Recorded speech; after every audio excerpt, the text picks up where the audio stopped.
আসসালামু আলাইকুম। আজকে আমরা এসেছি বিশ্বকবি গুরু রবীন্দ্রনাথ ঠাকুরের কুটি বাড়িতে শিলাইদা স্মৃতিবিজড়িত। এখানে থেকে কবিরাজ ঠাকুর ওনার সাহিত্যিক কর্ম লেখালেখি করছেন, প্লাস জমিদারি স্টেটগুলো পরিচালনা করতেন।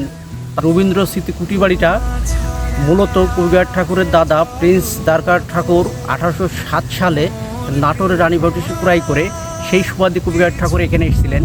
প্রথমে আসেন উনি 1871 সাল, 10 বছর বয়স, ওনার দাদার সঙ্গে বেড়ানোর উদ্দেশ্যে এসেছিলেন। তার পরবর্তীতে উনি আসেন 1889 সাল, জমিদার হিসাবে আসেন। তখন ওনার বয়স ছিলেন 28 বছর। এসে জমিদার স্টেট দায়িত্বভার গ্রহণ করার পরে তার কিছুদিন পরে ওনার ওয়াইফ নিয়ে ঘর সংসার শুরু করলেন। ওয়াইফ 1901 সালে অসুস্থ হয়ে চলে গেলেন। 1902 সালে কবিরাজ ঠাকুর ওয়াইফ মারা গেলেন। তারপর কবিরাজ ঠাকুর একবার এখানে শেষ বিদায় গিয়েছেন 1922 সালে।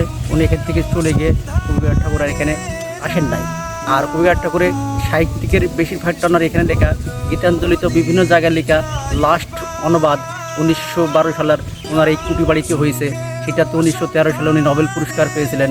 চিত্রা, চৈতালি, সোনাতপুরী আমাদের জাতীয় সঙ্গীত ওনার এখানে লেখা। আর এই পিছনে যে স্মৃতিবিজড়িত রবীন্দ্র কুটি বাড়িটা দেখছেন, এই বাড়িটা তৈরি করা হয়েছে 1892 সালে।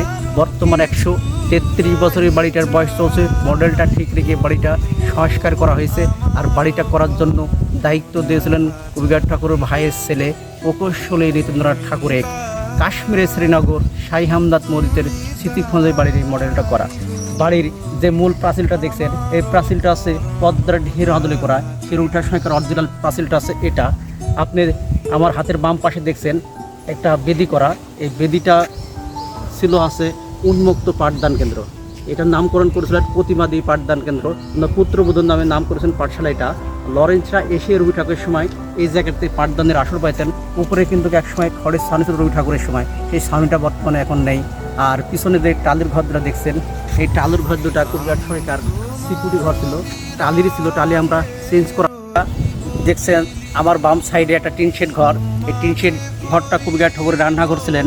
এবং ডাইন পাশে দেখছেন পাত কুয়া। এই কুয়ার পানিটা কবিরাজ ঠাকুর শেষ সময় পানিটা ফিল্টার করে খেতেন।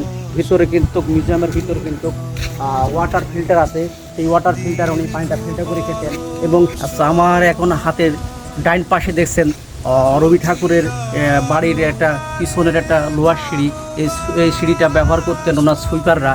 ভিতরে কিন্তু কমোড বাথরুম সেই সময় ঠাকুর ব্যবহার করতেন। সেই কমোড বাথরুম পিছন দিয়ে সুইপার পরিষ্কার করে পিছন দিয়ে নেমে দিতেন। সুইপার সামনে দিয়ে কখনো প্রবেশ করতেন না। এবং ডাইন সাইডে লং টেনিস কোর্ট দেখছেন। ওনার ইংল্যান্ড থেকে ভক্তবৃন্দরা আসলে টেনিস খেলতেন। ইংল্যান্ড থেকে লর্ডরা এসে রবিঠাকুরটা টেনিস খেলতেন। কোর্টটা আসলে সুরকি দিয়ে গেছিল, পরে ওটা সংস্কার করা হয়েছে। পিছনে কিছু আমের গাছ দেখছেন, সেই কবিরাজ সময়কার অরিজিনাল আমের গাছ কিন্তু এখনও জীবিত রয়েছেন। আর ওই জোয়ানের সঙ্গে গেটের মতন ঠিক করা, এটা কিন্তু সুইপারের যাতায়াত করতেন এই গেটটা দিয়ে। সুইপার সামনের গেট দিয়ে কখনো প্রবেশ করতেন না। আরেকটা আপনারা দেখছেন যে এই যে একটা বারান্দা মতো, এটা হচ্ছে রবি ঠাকুরের অরিজিনাল হচ্ছে। এটা পালকি গ্যারেজ ছিলেন। কবিরাজ ঠাকুরের 16 বিহারা পালকি আছে। 16 বিহারা পালকিটা কবিরাজ ঠাকুর নিজে ব্যবহার করতেন। 16 বিহার আছে, 4 দুই পাশে 8 জন ধরতেন আর 8 জন থাকতেন রিজার্ভে। কাঁধ লেগে গেলে আবার 8 জন চেঞ্জ করতেন। আরও মিউজিয়ামের ভিতরে আরেকটা আছে 8 বিহার পালকি, ওনার সবর সঙ্গের পালকি। গেস্টের জন্য বরাদ্দ ছিলেন 8 বিহারা পালকিটা। এবং একটি 4 বিহারা হাত পালকি আসে। সেই পালকিটা ওনার যে বজরা পদ্মা বোট ছিলেন, এই পদ্মা বোটে ওঠানামা করার জন্য উনি 4 বিহারা হাত পালকিটা ব্যবহার করতেন। সেই পালকিটা কিন্তু এই মিউজিয়ামের ভিতরে সংরক্ষণ করা আছে। আর এই যে গ্যারেজটা দেখছেন, এই 3টে পালকি কিন্তু এই জায়গায় রেখে দিতেন। আর এই যে রেলের প্রোটেকশনগুলো দেখছেন, এই প্রোটেকশনগুলো কিন্তু ছিল না, প্রোটেকশনগুলো পরে দেওয়া হয়েছে।